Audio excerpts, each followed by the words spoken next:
Salut, dragii mei, și bine v-am regăsit la un episod. În această seară voi găti o tocăniță, da, puțin cu accent de gulaș. De ce? Pentru că pun niște ardei iute, niște morcovi. Sunt sigur că gulașul ăla unguresc e mult mai diferit, dar o tocăniță, nu știu dacă conține ardei iute, usturoi. Roșiile sunt tocate chiar de mine, că am avut câteva roșii de țară care s-au muiat, așa că le-am folosit pe alea. O să iasă ceva minunat. Pentru cei care încă nu au apăsat butonul de like, de subscribe, vă rog frumos să o faceți. Îmi ajută foarte mult canalul. Vă salut și vizionare plăcută!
Adăugăm usturoiul.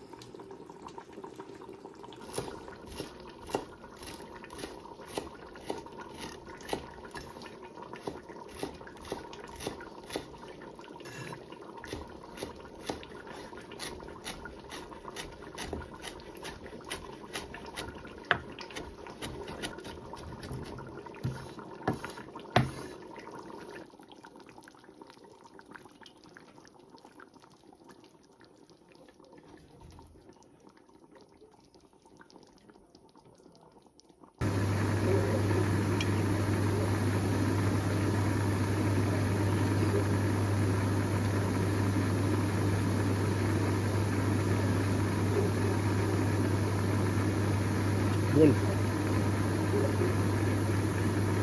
11 noaptea. Tocana fierbinte apare aici.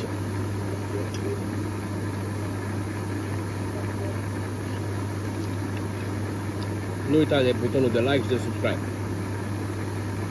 Gata.